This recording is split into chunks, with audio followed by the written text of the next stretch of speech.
വളരെ ഇമ്പോർട്ടൻ്റ് ആയിട്ടുള്ള ചില അപ്പോയിൻമെന്റ്സ് ആണ് നമ്മൾ ഇന്ന് നോക്കാൻ പോകുന്നത്.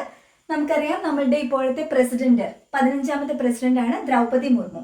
ഇപ്പോഴത്തെ വൈസ് പ്രസിഡന്റ് 14ാമത്തെ വൈസ് പ്രസിഡന്റ് ഉപരാഷ്ട്രപതി ആരാണ്? ജഗദീപ് ധൻഖർ ആണ്.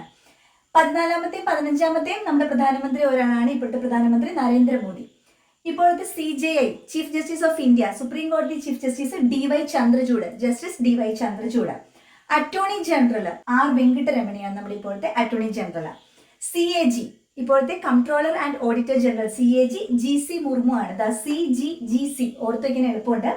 നമ്മുടെ ഇപ്പോഴത്തെ മുഖ്യ തെരഞ്ഞെടുപ്പ് കമ്മീഷണർ, ഇന്ത്യയിലെ chief election commissioner Rajeev Kumar ആണ്. Chairman of NHRC national human rights കമ്മീഷന്റെ ചെയർമാൻ ജസ്റ്റിസ് അരുൺകുമാർ മിശ്ര ആയിരുന്നു. അദ്ദേഹം മാറി ഇപ്പോൾ താൽക്കാലികമായിട്ടുള്ള ഒരു ടെമ്പററി ചെയർമാൻ ആണുള്ളത് വിജയഭാരതി.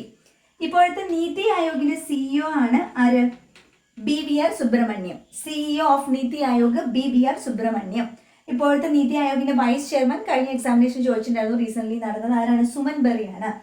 ഇപ്പോഴത്തെ മുഖ്യ വിവരാവകാശ കമ്മീഷണർ ഹീരാലാൽ സമരിയ. രേഖ ശർമ്മ നമുക്കറിയാം വനിതാ കമ്മീഷന്റെ അധ്യക്ഷയാണ്. ഓം ബിർള നമ്മുടെ ഇപ്പോഴത്തെ സ്പീക്കറാണ്.